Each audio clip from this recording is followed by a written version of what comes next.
Hi ಎಲ್ಲರಿಗೂ ನಮಸ್ಕಾರ, welcome back to our YouTube channel. So ಇವತ್ತಿನ ಒಂದು ತರಗತಿಯಲ್ಲಿ ನಾವು ವಂಶಾಣುಗತತೆಯ ತತ್ವಗಳು ಅಂದ್ರೇನು, ಪ್ರಿನ್ಸಿಪಲ್ಸ್ ಆಫ್ ಹೆರಿಡಿಟಿ ಬಗ್ಗೆ ನಾವು ನೋಡ್ತಾ ಹೋಗ್ತೀವಿ. ಸೊ ವಂಶಾಣುಗತತೆಯ ಪಿತಾಮಹ ಯಾರು ಅಂದ್ರೇನು, ಮೀನ್ಸ್ ಹೆರಿಡಿಟಿಯ ಫಾದರ್ ಆಫ್ ಹೆರಿಡಿಟಿ, ಹೌದಾ? ಸೊ ವಂಶಾಣುಗತತೆಯ ಪಿತಾಮಹ ಯಾರು ಅಂತ ಹೇಳಿದ್ರೆ that is George Gregor Mendel ರವರು.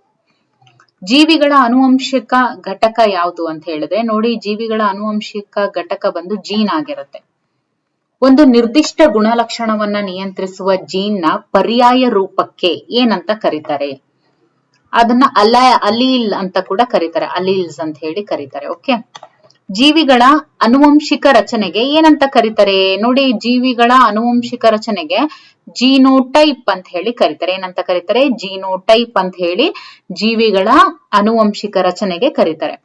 ಒಂದು ಜೀವಿಯ ಗೋಚರಿಸುವ ಗುಣಲಕ್ಷಣಗಳಿಗೆ ಏನಂತ ಕರೀತಾರೆ? ನೋಡಿ, ಗೋಚರಿಸುವ ಗುಣ ಅಂದ್ರೇನು? ಕಣ್ಣಿಗೆ ಕಾಣುವಂತಹ ಗುಣಗಳು, ಅಂತಹ ಗುಣಲಕ್ಷಣಗಳಿಗೆ ಏನಂತ ಕರೀತಾರೆ? ಫಿನೋಟೈಪ್ ಅಂತ ಹೇಳಿ ಕರೀತಾರೆ. ಓಕೆ, ಅದೇ ಜೀವಿಗಳ ಆನುವಂಶಿಕ ರಚನೆಗೆ ಫಿನೋಟೈಪ್ ಅಂತ ಕರೆದ್ರೆ, ಜೀನೋಟೈಪ್ ಅಂತ ಕರೆದ್ರೆ, ಯಾಕಂದ್ರೆ ಆನುವಂಶಿಕ ರಚನೆ, ಜೀನ್ಸ್ ವೇರಿಯೇಷನ್ಸ್ ಇರುತ್ತೆ ಅಲ್ಲಿ, ಸೊ ಅದನ್ನ ಜೀನೋಟೈಪ್ ಅಂತ ಕರೀತಾರೆ. ಇಲ್ಲಿಗೆ ಕಣ್ಣಿಗೆ ಕಾಣುವ ಗುಣಲಕ್ಷಣಗಳು, ಜೀವಿಯ ಗೋಚರಿಸುವ ಗುಣಲಕ್ಷಣಗಳಿಗೆ ಫಿನೋಟೈಪ್ ಅಂತ ಹೇಳಿ ಕರೀತಾರೆ.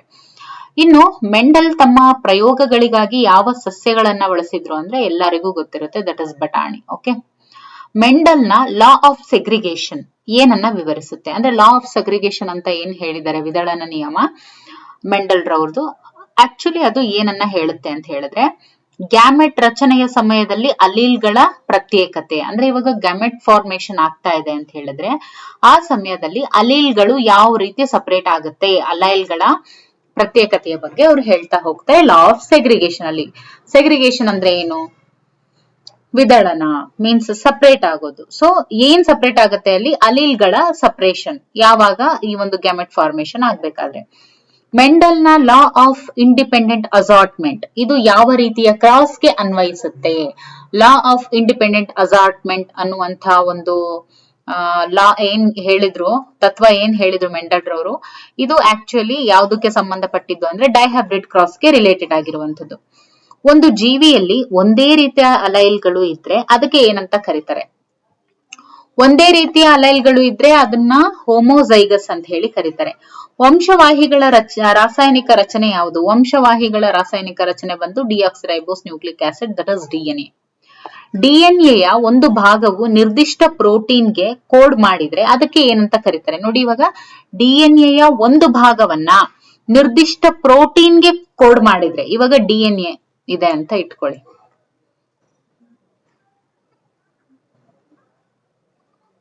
ಓಕೆ, ಈ ಡಿಎನ್ಎ ಏನಿದೆ,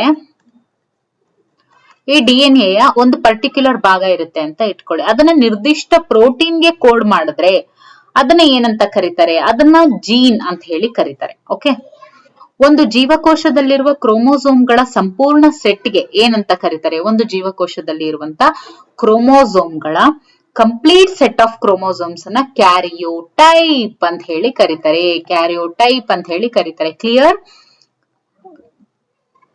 ಓಕೆ, ಒಂದು ಕಂಪ್ಲೀಟ್ ಸೆಟ್ ಆಫ್ ಕ್ರೋಮೋಸೋಮ್ಸ್ ಗೆ ಕ್ಯಾರಿಯೋಟೈಪ್ ಅಂತ ಹೇಳಿ ಕರೀತಾರೆ. ಮಾನವ ದೇಹದ ಜೀವಕೋಶಗಳಲ್ಲಿ ಎಷ್ಟು ಕ್ರೋಮೋಸೋಮ್ಗಳು ಇರ್ತವೆ? ಮಾನವ ದೇಹದ ಜೀವಕೋಶಗಳಲ್ಲಿ ಎಷ್ಟು ಕ್ರೋಮೋಸೋಮ್ಗಳು ಇರ್ತವೆ ಅಂತ ಹೇಳಿದ್ರೆ 23 ಜೋಡಿನೂ ಇರುತ್ತೆ, ಅದು 46, 23, 46 ಈ ರೀತಿ ಇರುತ್ತೆ. ಗುಣಲಕ್ಷಣಗಳು ಒಂದು ತಲೆಮಾರಿನಿಂದ ಇನ್ನೊಂದಕ್ಕೆ ವರ್ಗಾವಣೆಯಾಗುವಂತಹ ಪ್ರಕ್ರಿಯೆಗೆ ಏನಂತ ಕರೀತಾರೆ? ಆನುವಂಶೀಯತೆ ಅಂತ ಹೇಳಿ ಕರೀತಾರೆ. ಮೆಂಡಲ್ನ ಪ್ರಯೋಗಗಳಲ್ಲಿ ಕಾಣದ ಗುಣಲಕ್ಷಣಕ್ಕೆ ಏನಂತ ಕರೀತಾರೆ? ಮೆಂಡಲ್ನ ಪ್ರಯೋಗಗಳಲ್ಲಿ ಕಾಣದೇ ಇರುವಂತ ಗುಣಲಕ್ಷಣಕ್ಕೆ ಅವರು ರಿಸೆಸಿವ್ ಅಂತ ಹೇಳಿ ಹೆಸರಿಟ್ರು. ಓಕೆ, ಇನ್ನು ಕಾಣುವಂತದ್ದಕ್ಕೆ ಡಾಮಿನೆಂಟ್ ಅಂತ ಹೇಳಿದ್ರು. ಇನ್ನು ಹೆಟಿರೋಜೈಗಸ್ ವ್ಯಕ್ತಿಯಲ್ಲಿ ಯಾವ ಗುಣಲಕ್ಷಣ ವ್ಯಕ್ತ ಆಗುತ್ತೆ? ಹೆಟಿರೋಜೈಗಸ್ ವ್ಯಕ್ತಿಯಲ್ಲಿ ಯಾವ ಗುಣ ಜಾಸ್ತಿ ವ್ಯಕ್ತ ಆಗುತ್ತೆ ಅಂದ್ರೆ ಡಾಮಿನೆಂಟ್. ಒಂದು ಡಿಎನ್ಎ ಅನುಕ್ರಮದಲ್ಲಿನ ಬದಲಾವಣೆಗೆ ಏನಂತ ಕರೀತಾರೆ? ಒಂದು ಡಿಎನ್ಎ ಅನುಕ್ರಮದಲ್ಲಿನ ಬದಲಾವಣೆಗೆ ರೂಪಾಂತರ ಅಂತ ಹೇಳಿ ಕರೀತಾರೆ. ವಂಶವಾಹಿಗಳ ಗುಣಲಕ್ಷಣಗಳ ನಕ್ಷೆಗೆ ಏನಂತ ಕರೀತಾರೆ? ನೋಡಿ, ವಂಶವಾಹಿಗಳ ಗುಣಲಕ್ಷಣಗಳ ನಕ್ಷೆಗೆ ಜೀನ್ ನಕ್ಷೆ ಅಂತ ಹೇಳಿ ಕರೀತಾರೆ. ಇನ್ನು ಅಸಂಪೂರ್ಣ ಪ್ರಾಬಲ್ಯ ಅಂದ್ರೆ ಇನ್ಕಂಪ್ಲೀಟ್ ಡಾಮಿನೆನ್ಸ್, ಇದಕ್ಕೆ ಉದಾಹರಣೆ ಕೊಡಿ ಅಂತ ಇದೆ. ಕೆಂಪು ಮತ್ತು ಬಿಳಿ ಹೂಗಳ ಮಿಶ್ರಣದಿಂದ ಗುಲಾಬಿ ಬಣ್ಣದ ಹೂಗಳು ಬರುತ್ತೆ. ಈಗ ಕೆಂಪು ಮತ್ತೆ ಬಿಳಿ ಎರಡನ್ನ ಮಿಶ್ರಣ ಮಾಡಿದಾಗ ಗುಲಾಬಿ ಬಣ್ಣದ ಹೂಗಳು ಏನ್ ಬರುತ್ತೆ, ಅದನ್ನ ಇನ್ಕಂಪ್ಲೀಟ್ ಡಾಮಿನೆನ್ಸ್ ಅಂತ ಹೇಳ್ತೀವಿ. ಯಾಕೆ ಇನ್ಕಂಪ್ಲೀಟ್ ಡಾಮಿನೆನ್ಸ್ ಅಂತ ಹೇಳಿದ್ರೆ ಅಲ್ಲಿ ಪೂರ್ತಿ ಕೆಂಪುನೂ ಬಂದಿಲ್ಲ ಅಥವಾ ಪೂರ್ತಿ ಬಿಳಿ ಬಣ್ಣದ್ದು ಬಂದಿಲ್ಲ, ಮಿಶ್ರಣಗೊಂಡ್ಬಿಟ್ಟು ಇನ್ಕಂಪ್ಲೀಟ್ ಆಗಿ ಏನ್ ಬಂದಿದೆ, ದಟ್ ಇಸ್ ಗುಲಾಬಿ ಬಣ್ಣದ ಹೂಗಳು ಬಂದಿದೆ. ಅದಕ್ಕೋಸ್ಕರ ಆನುವಂಶಿಕವಾಗಿ ಹರಡುವ ರೋಗಕ್ಕೆ ಉದಾಹರಣೆ ಯಾವುದು ಅಂತ ಅಂದ್ರೆ sickle cell anaemia. Sickle cell anaemia ಏನಿದೆ, ಇದು ಆನುವಂಶಿಕವಾಗಿ ಹರಡುವಂತ ರೋಗ ಆಗಿದೆ. ಮಾನವನ ಲಿಂಗ ನಿರ್ಣಯ ಮಾಡುವಂತ ಕ್ರೋಮೋಸೋಮ್ ಯಾವುದು, ದಟ್ ಇಸ್ ಲಿಂಗ ಕ್ರೋಮೋಸೋಮ್ಸ್. ಓಕೆ, ಸೆಕ್ಸ್ ಕ್ರೋಮೋಸೋಮ್ಗಳು. ಇನ್ನು ಗಂಡು ಮಗುವಿನ ಲಿಂಗ ನಿರ್ಣಯವನ್ನ ಯಾವ ಕ್ರೋಮೋಸೋಮ್ ಮಾಡುತ್ತೆ ಅಂತ ಹೇಳಿದ್ರೆ ತಂದೆಯ ವೈ ಕ್ರೋಮೋಸೋಮ್ ನಿರ್ಧಾರ ಮಾಡುತ್ತೆ. ತಾಯಿಯ ವೈ ಅಂತ ಬರೆಯಲ್ಲ, ಯಾಕೆ ಅಂದ್ರೆ female has XX chromosomes, male has XY chromosome. Okay, ಆನುವಂಶಿಕತೆಯ ಯಾವ ವಿಜ್ಞಾನದ ಶಾಖೆಗೆ ಸೇರಿದೆ? ಅಂದ್ರೆ ಆನುವಂಶೀಯತೆ ಏನಿದೆ ಅದು ಯಾವ ವಿಜ್ಞಾನದ ಶಾಖೆಗೆ ಸೇರಿದೆ? ಅದು ಜೀವಶಾಸ್ತ್ರದ ಶಾಖೆಗೆ ಸೇರಿದೆ. ಡಿಎನ್ಎಯು ದ್ವಿಸುರುಳಿ ರಚನೆಯನ್ನ ಯಾರು ಕಂಡು ಹಿಡಿದ್ರು? ದಟ್ ಇಸ್ ವ್ಯಾಟ್ಸನ್ ಅಂಡ್ ಕ್ರಿಕ್ ಅವರು ಈ ಡಬಲ್ ಸ್ಟ್ಯಾಂಡರ್ಡ್ ಡಿಎನ್ಎ ರಚನೆಯನ್ನ ಕಂಡು ಹಿಡಿದ್ರು. ಜೀನ್ ನ ವಂಶವಾಹಿಗಳು ಒಂದು ತಲೆಮಾರಿನಿಂದ ಇನ್ನೊಂದಕ್ಕೆ ಸಾಗುವಾಗ ಪ್ರತ್ಯೇಕವಾಗಿ ಸಾಕ್ತವೆ. ಓಕೆ, ಇವಾಗ ಜೀನ್ ನ ವಂಶವಾಹಿಗಳು ಒಂದು ತಲೆಮಾರಿನಿಂದ ಇನ್ನೊಂದು ತಲೆಮಾರಿಗೆ ಸಾಕ್ತಾ ಇರ್ಬೇಕಾದ್ರೆ ಪ್ರತ್ಯೇಕವಾಗಿನೇ ಸಾಕ್ತವೆ. ಸೊ ಇದನ್ನ ಯಾವ ನಿಯಮ ಹೇಳುತ್ತೆ ಅಂದ್ರೆ ಪ್ರತ್ಯೇಕತೆಯ ನಿಯಮ ಹೇಳುತ್ತೆ. ಇನ್ನು ಡಿಎನ್ಎಯ ಯಾವ ಅಣುಗಳನ್ನ ಕಡೆಗೆ ಇರಿಸಿದೆ? ಡಿಎನ್ಎಯ ಯಾವ ಅಣುಗಳನ್ನ ಕಡೆಗೆ ಇರಿಸಿದೆ ಅಂತ ಹೇಳಿದ್ರೆ ಸಕ್ಕರೆ ಮತ್ತು ಫಾಸ್ಫೇಟ್. ಓಕೆ, ಇನ್ನು ಮೆಂಡಲ್ ನ ಪ್ರಯೋಗಾಲಯದಲ್ಲಿ ಮೊದಲ ತಲೆಮಾರಿನಲ್ಲಿ ಅಂದ್ರೆ F1 ಜನರೇಷನ್ ಅಲ್ಲಿ ಯಾವುದು ವ್ಯಕ್ತ ಆಗುತ್ತೆ? F1 ಜನರೇಷನ್ ಅಲ್ಲಿ ಡಾಮಿನೆಂಟ್ ಗುಣಲಕ್ಷಣ ಮೊದಲು ಕಾಣಿಸ್ಕೊಳ್ಳುತ್ತೆ. ಆನುವಂಶಿಕತೆಯಲ್ಲಿ ಕೋಡಿಂಗ್ ಮತ್ತು ನಾನ್ ಕೋಡಿಂಗ್ ಡಿಎನ್ಎ ಅನ್ನ ವಿವರಿಸುವಂತಹ ವಿಜ್ಞಾನದ ಶಾಖೆಯನ್ನ ಏನಂತ ಕರೀತಾರೆ? ನೋಡಿ, ಆನುವಂಶೀಯತೆಯಲ್ಲಿ ಕೋಡಿಂಗ್ ಮತ್ತೆ ನಾನ್ ಕೋಡಿಂಗ್ ಡಿಎನ್ಎ ಅಂತ ಹೇಳಿ ಅದರದ್ದೇ ಆದ ಒಂದು ಪ್ರತ್ಯೇಕ ವಿಜ್ಞಾನ ಶಾಖೆ ಇದೆ. ಸೊ ಅದನ್ನ ವಿವರಿಸುವಂತಹ ಒಂದು ಸಬ್ಜೆಕ್ಟ್ ಅನ್ನ ಏನಂತ ಕರೀತಾರೆ? ಜೀನೋಮಿಕ್ಸ್ ಅಂತ ಹೇಳಿ ಕರೀತಾರೆ. ಇನ್ನು ಹೆಟಿರೋಜೈಗಸ್ ವ್ಯಕ್ತಿಯಲ್ಲಿನ ಎರಡು ಅಲ್ಲೈಲ್ಗಳು ಒಂದೇ ಆಗಿರೋದಿಲ್ಲ. ಅಫ್ಕೋರ್ಸ್, ಯಾಕೆ ಅಂದ್ರೆ ಹೆಸರು ಹೇಳ್ತಾ ಇದೆ ಹೆಟಿರೋಜೈಗಸ್. ಹೆಟಿರೋ ಅಂದ್ರೆ ಏನು? ಬೇರೆ ಬೇರೆ, ಡಿಫ್ರೆಂಟ್ ಅಂತ ಹೇಳಿ. ಸೊ ಹೆಟಿರೋಜೈಗಸ್ ವ್ಯಕ್ತಿಯಲ್ಲಿ ಇರುವಂತ ಎರಡು ಅಲೈಲ್ಗಳು ಒಂದೇ ಆಗಿರೋದಿಲ್ಲ. ಈ ತತ್ವಕ್ಕೆ ಏನಂತ ಕರೀತಾರೆ? ಅದನ್ನ ಹೆಟಿರೋಜೈಗಸ್ ಅಂತಾನೆ ಕರೀತಾರೆ. ರಕ್ತ ಗುಂಪುಗಳು ಅಂದ್ರೆ ABO, ಇದು ಈ ಒಂದು ಆನುವಂಶಿಕತೆಯು ಯಾವ ರೀತಿಯಾಗಿದೆ ಅಂತ ಹೇಳಿದ್ರೆ ಇದು ಬಹು ಅಲೈಲ್. ಓಕೆ, ಅಥವಾ ಬಹು ಅಲೀಲ್ ಅಂತ ಹೇಳ್ತೀವಿ. ಇನ್ನು ಲಿಂಗ ಸಂಬಂಧಿತ ರೋಗಕ್ಕೆ ಉದಾಹರಣೆ ಯಾವುದು? ಲಿಂಗ ಸಂಬಂಧಿತ ರೋಗಕ್ಕೆ ಉದಾಹರಣೆ ಬಂದ್ಬಿಟ್ಟು ದಟ್ ಇಸ್ ವರ್ಣಾಂಧತೆ. ಲಿಂಗ ಸಂಬಂಧಿತ ರೋಗಕ್ಕೆ ಉದಾಹರಣೆ ಕ್ಯಾನ್ಸರ್, ಮಲೇರಿಯಾ, ಟೈಫಾಯ್ಡ್ ಅಂತ ಇದೆ. ವರ್ಣಾಂಧತೆ ಏನಿದೆ ಇದು ಲಿಂಗ ಸಂಬಂಧಿತ ರೋಗಕ್ಕೆ ಉದಾಹರಣೆ. ಇನ್ನು ಕ್ರೋಮೋಸೋಮ್ಗಳಲ್ಲಿರುವಂತ ಜೀನ್ ನ ಸ್ಥಾನಕ್ಕೆ ಏನಂತ ಕರೀತಾರೆ? ಈಗ ಕ್ರೋಮೋಸೋಮ್ಗಳಲ್ಲಿ ಇರುವಂತ ಜೀನ್ ನ ಸ್ಥಾನಕ್ಕೆ ಏನಂತ ಕರೀತಾರೆ? ಲೋಕಸ್ ಅಂತ ಹೇಳಿ ಕರೀತಾರೆ. ಈಗ ಕ್ರೋಮೋಸೋಮ್ಸ್ ಇದೆ, ಕ್ರೋಮೋಸೋಮ್ಸ್ ಅನ್ನ ಈ ರೀತಿ ಹೇಳ್ತಾರೆ. ಅಲ್ಲಿ ಯಾವುದೋ ಒಂದು ಜೀನ್ ಇದೆ. ಓಕೆ, ಆ ಒಂದು ಪಾಯಿಂಟ್ ಅನ್ನ ಏನಂತ ಕರೀತಾರೆ? ಲೋಕಸ್ ಅಂತ ಹೇಳಿ ಕರೀತಾರೆ. ಮೆಂಡಲ್ ನ ಪ್ರಯೋಗದಲ್ಲಿ ಡೈಹೈಬ್ರಿಡ್ ಕ್ರಾಸ್ ನ ಅನುಪಾತ ಏನು? This is very important. 9:3:3:1. Okay, ಜೀವಕೋಶದ ಯಾವ ಭಾಗವು ಆನುವಂಶಿಕ ಮಾಹಿತಿಯನ್ನ ಒಳಗೊಂಡಿದೆ? That is nucleus. ಯಾವ ವಿಜ್ಞಾನಿಯು ಜೀನ್ ಎಡಿಟಿಂಗ್ ತಂತ್ರಜ್ಞಾನಕ್ಕೆ ಕೊಡುಗೆಯನ್ನ ನೀಡಿದ್ದಾರೆ ಅಂದ್ರೆ ದಿಸ್ ಇಸ್ ವೆರಿ ಇಂಪಾರ್ಟೆಂಟ್, ಚೆನ್ನಾಗಿ ನೆನ್ಪಿಟ್ಕೊಳ್ಳಿ, ಡಾಕ್ಟರ್ ಜೆನಿಫರ್ ಡೌಡ್ನಾ. ರೋಗಾಣುಗಳ ವಿರುದ್ಧ ಮಾನವ ದೇಹದ ಪ್ರತಿರಕ್ಷಾ ವ್ಯವಸ್ಥೆಯನ್ನ ಅಧ್ಯಯನ ಮಾಡುವ ವಿಜ್ಞಾನದ ಶಾಖೆಯನ್ನ ಇಮ್ಯುನಾಲಜಿ ಅಂತ ಹೇಳಿ ಕರೀತಾರೆ. ಹೆಟಿರೋಜೈಗಸ್ ಸ್ಥಿತಿಯಲ್ಲಿ ಒಂದು ರಿಸೆಸಿವ್ ಗುಣಲಕ್ಷಣವನ್ನ ವ್ಯಕ್ತಪಡಿಸೋದಕ್ಕೆ ಎಷ್ಟು ಪ್ರತಿಗಳು ಬೇಕಾಗತ್ತೆ? ನೋಡಿ, ಹೆಟಿರೋಜೈಗಸ್ ಸ್ಥಿತಿಯಲ್ಲಿ ಹೆಟಿರೋಜೈಗಸ್ ಅಂತ ಹೇಳಿದ್ರೆ ಬೇರೆ ಬೇರೆ ಅಲೀಲ್ಸ್ ಇರುತ್ತೆ. ಅಲ್ಲಿ ಒಂದು ರಿಸೆಸಿವ್ ಗುಣಲಕ್ಷಣವನ್ನ ವ್ಯಕ್ತಪಡಿಸಬೇಕು ಅಂದ್ರೆ ಇನ್ನು ಎಷ್ಟು ಪ್ರತಿಗಳು ಬೇಕು ಅಂತ ಹೇಳಿದ್ರೆ ಒಂದು ಸಾಕು. ಓಕೆ, ಅಲೈಲ್ ಮತ್ತು ಜೀನ್ ಇವೆರಡರ ನಡುವೆ ಇರುವಂತ ವ್ಯತ್ಯಾಸ ಏನು? ನೋಡಿ, ಜೀನ್ ಅಂತ ಅಂದ್ರೆ ಒಂದು ನಿರ್ದಿಷ್ಟ ಗುಣಲಕ್ಷಣವನ್ನ ಅದು ನಿಯಂತ್ರಿಸುತ್ತೆ. ದಿಸ್ ಇಸ್ ವೆರಿ ಇಂಪಾರ್ಟೆಂಟ್, ಚೆನ್ನಾಗಿ ನೆನ್ಪಿಟ್ಕೊಳ್ಳಿ.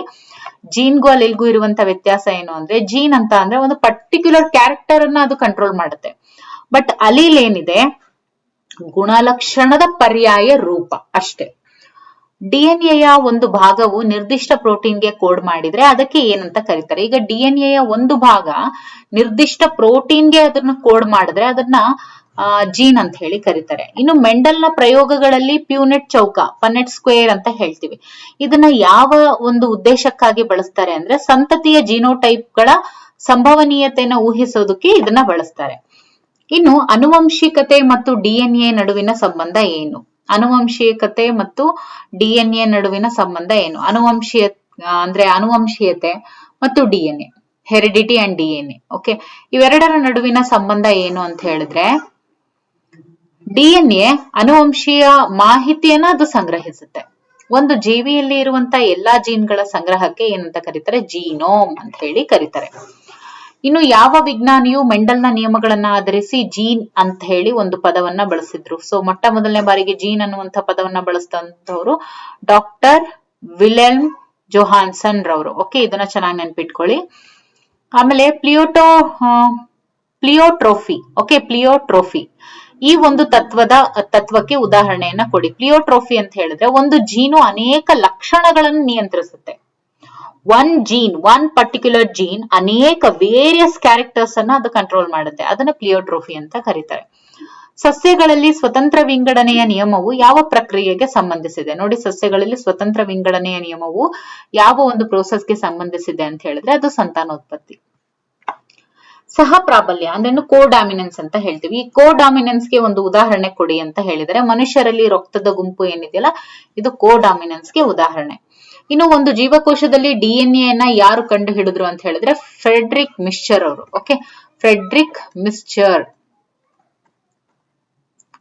ಮಿಶ್ಚರ್ ಅವರು ಈ ಒಂದು ಡಿಎನ್ಎ ಯನ್ನ ಕಂಡು ಹಿಡಿದ್ರು. ಇನ್ನು ಒಂದು ಕ್ರೋಮೋಸೋಮ್ ನಲ್ಲಿ ಸಾವಿರಾರು ಜೀನ್ಗಳು ಒಂದೇ ರೇಖೆಯ ಮೇಲೆ ಇದ್ರೆ ಅದಕ್ಕೆ ಏನಂತ ಕರೀತಾರೆ? ಇವಾಗ ಒಂದು ಕ್ರೋಮೋಸೋಮ್ ನಲ್ಲಿ ಸಾವಿರಾರು ಜೀನ್ಗಳು, ಈಗ ಕ್ರೋಮೋಸೋಮ್ ನಲ್ಲಿ ಒಂದು ಪರ್ಟಿಕ್ಯುಲರ್ ಪಾಯಿಂಟ್ ನಲ್ಲಿ ಇರುವಂತದನ್ನ ನಾವು ಜೀನ್ ಅಂತ ಪರ್ಟಿಕ್ಯುಲರ್ ಪ್ಲೇಸ್ ಅಲ್ಲಿ ಇರುವಂತ ಜೀನ್, ಆ ಪಾಯಿಂಟ್ ಏನಿದೆ ಅದನ್ನ ನಾವು ಲೋಕಸ್ ಅಂತ ಕರೆದ್ವಿ. ಓಕೆ, ಸೊ ಆ ಒಂದು ಲೋಕಸ್ ಪಾಯಿಂಟ್ ಅಲ್ಲಿ ಇರುವಂತದ್ದು ಅದು ಒಂದೇ ರೇಖೆಯ ಮೇಲೆ ಇದ್ರೆ ಅದನ್ನ ಏನಂತ ಕರಿತೀವಿ? ಜೀನ್ ನಕ್ಷೆ ಅಂತ ಹೇಳಿ ಕರಿತೀವಿ.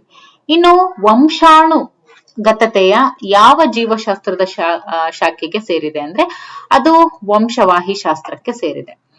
ಒಂದು ಜೀವಿಯ ಗುಣಲಕ್ಷಣಗಳನ್ನ ನಿಯಂತ್ರಿಸುವಂತ ಅಂಶ ಯಾವುದು? ನೋಡಿ, ಒಂದು ಜೀವಿಯ ಗುಣಲಕ್ಷಣಗಳನ್ನ ನಿಯಂತ್ರಿಸುವಂತ ಅಂಶ ಜೀನ್ ಆಗಿರುತ್ತೆ.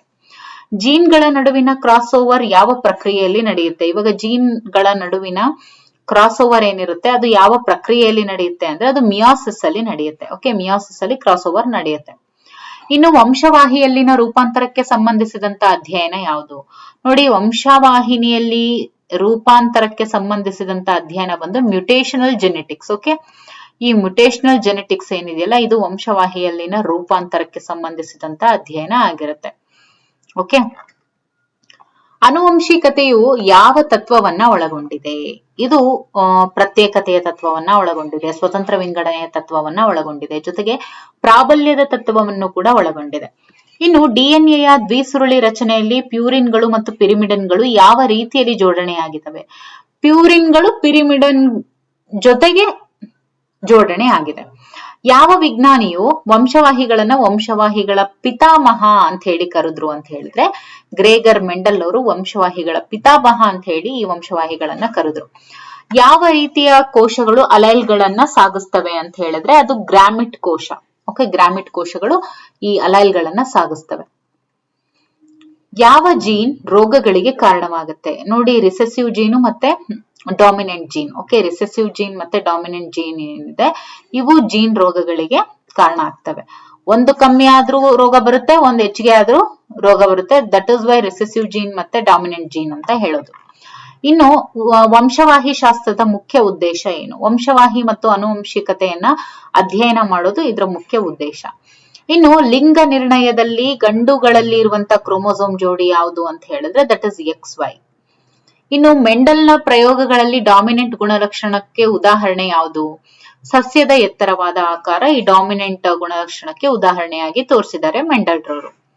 ಒಂದು ತಲೆಮಾರಿನಿಂದ ಇನ್ನೊಂದಕ್ಕೆ ಯಾವ ರೋಗವು ಅಂದ್ರೆ ಒಂದು ತಲೆಮಾರಿನಿಂದ ಇನ್ನೊಂದು ತಲೆಮಾರಿಗೆ ರೋಗ ಹೇಗ್ ಸಾಗ್ಬೋದು ಅಂತ ಹೇಳಿದ್ರೆ ಅದು ಅನುವಂಶಿಕವಾಗಿ ಸಾಗ್ಬೋದು.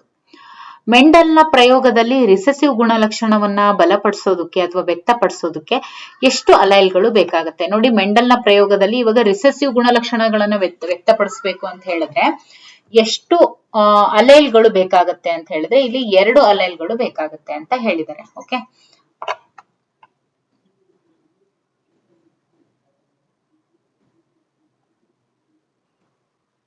ನೋಡಿ ಅದು ಮೆಂಡಲ್ನ ಪ್ರಯೋಗದಲ್ಲಿ. ಬಟ್ ಇಲ್ಲಿ ಏನು, ಇದನ್ನ ಚೆನ್ನಾಗಿ ನೀವು ನೆನ್ಪಿಟ್ಕೊಳ್ಳಿ. ಇಲ್ಲಿ ಹೆಟಿರೋಜೈಗಸ್ ಸ್ಥಿತಿಯಲ್ಲಿ ಒಂದು ರಿಸೆಸಿವ್ ಗುಣಲಕ್ಷಣವನ್ನ ವ್ಯಕ್ತಪಡಿಸೋದಕ್ಕೆ ಒಂದು ಸರಿಯಾಗಿ ಕಾಣಿಸ್ತಾ ಇದೆನಾ? ಹೆಟಿರೋಜೈಗಸ್ ಸ್ಥಿತಿಯಲ್ಲಿ ಒಂದು ರಿಸೆಸಿವ್ ಲಕ್ಷಣವನ್ನ ವ್ಯಕ್ತಪಡಿಸೋದಕ್ಕೆ, ಹೆಟಿರೋಜೈಗಸ್ ಸ್ಥಿತಿಯಲ್ಲಿ ಒಂದು ರಿಸೆಸಿವ್ ಗುಣಲಕ್ಷಣವನ್ನ ವ್ಯಕ್ತಪಡಿಸೋದಕ್ಕೆ ಎಷ್ಟು ಪ್ರತಿಗಳು ಇರಬೇಕು ಅಂದ್ರೆ ಇಲ್ಲಿ 1. ಓಕೆ, ಹೆಟಿರೋಜೈಗಸ್ ಸ್ಥಿತಿಯಲ್ಲಿ. ಬಟ್ ಎಲ್ಲಿ ಮೆಂಡಲ್ನ ಪ್ರಯೋಗದಲ್ಲಿ ರಿಸೆಸಿವ್ ಗುಣಲಕ್ಷಣವನ್ನ ವ್ಯಕ್ತಪಡಿಸೋದಕ್ಕೆ ಎಷ್ಟು ಅಲೈಲ್ಗಳು ಬೇಕಾಗುತ್ತೆ ಅಂದ್ರೆ 2. ಕ್ಲಿಯರ್?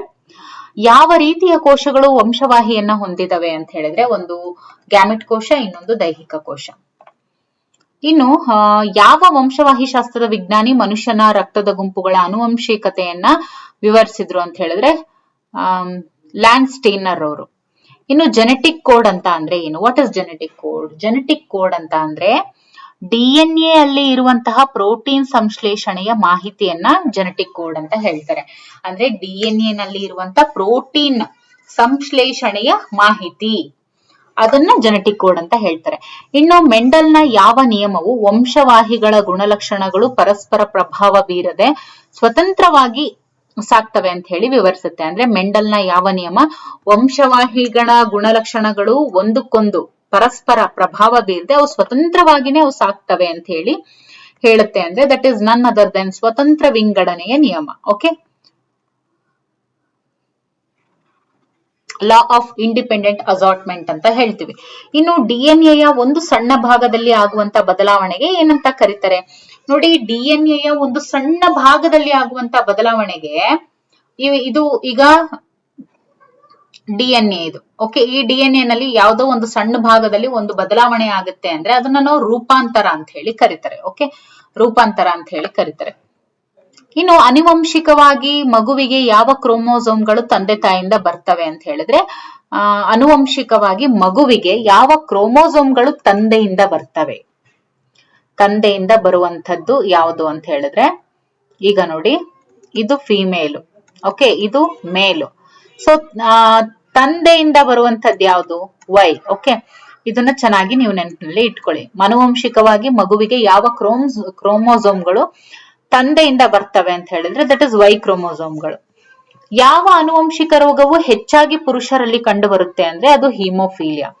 ಸೊ ಹಿಮೋಫೀಲಿಯಾ ಏನಿದೆ ಇದು ಕೂಡ ಒಂದು ಆನುವಂಶಿಕ ರೋಗ. ಓಕೆ, ಇದು ಹೆಚ್ಚಾಗಿ ಪುರುಷರಲ್ಲಿ ಕಂಡು ಬರುತ್ತೆ. ಕ್ಲಿಯರ್? ಹೋಮೋಫೀಲಿಯಾ ಅನ್ನುವಂಥದ್ದು ಒಂದು ಆನುವಂಶಿಕ ರೋಗ, ಅದು ಗಂಡು ಮಕ್ಕಳಲ್ಲಿ ಹೆಚ್ಚಾಗಿ ಕಂಡು ಬರುತ್ತೆ, ದಟ್ ಇಸ್ ಪುರುಷರಲ್ಲಿ ಹೆಚ್ಚಾಗಿ ಕಂಡು ಬರುತ್ತೆ. ಇನ್ನು ಜೀನ್ ಎಕ್ಸ್ಪ್ರೆಷನ್ ಅಂದ್ರೆ ಏನು? ಜೀನ್ ಎಕ್ಸ್ಪ್ರೆಷನ್ ಅಂದ್ರೆ ಜೀನು ತನ್ನ ಗುಣಲಕ್ಷಣಗಳನ್ನ ವ್ಯಕ್ತಪಡಿಸುವ ಕ್ರಿಯೆಯನ್ನ ಅಥವಾ ಒಂದು ಪ್ರೋಸೆಸ್ ಅನ್ನ ತನ್ನನ್ನ ಎಕ್ಸ್ಪ್ರೆಸ್ ಮಾಡ್ಕೊಳ್ಳುತ್ತೆ. ಜೀನ್ ತನ್ನ ಎಲ್ಲ ಗುಣಲಕ್ಷಣಗಳನ್ನ, ಅದನ್ನೇ ಜೀನ್ ಎಕ್ಸ್ಪ್ರೆಷನ್ ಅಂತ ಹೇಳ್ತಾರೆ. ಓಕೆ, ಸೊ ಇಲ್ಲಿಯವರೆಗೂ ನಾವು ಇಷ್ಟು ಪ್ರಶ್ನೆಗಳನ್ನ ನಾವು ನೋಡಿದ್ವಿ. ಇನ್ನು ಮುಂದಿನ ತರಗತಿಯಲ್ಲಿ ಇನ್ನೊಂದು ಟಾಪಿಕ್ ಬಗ್ಗೆ ನಾವು ನೋಡ್ತಾ ಹೋಗೋಣ. ನಿಮ್ಮ ಅನಿಸಿಕೆ ಅಭಿಪ್ರಾಯಗಳನ್ನ ಕಮೆಂಟ್ ಅಲ್ಲಿ ಮರೀದೆ ತಿಳಿಸಿ. ಓಕೆ, ಹಾಗೆ ನಿಮ್ಮ ಒಂದು ಅಭ್ಯಾಸ ನಿರಂತರವಾಗಿರ್ಲಿ. Thank you for watching.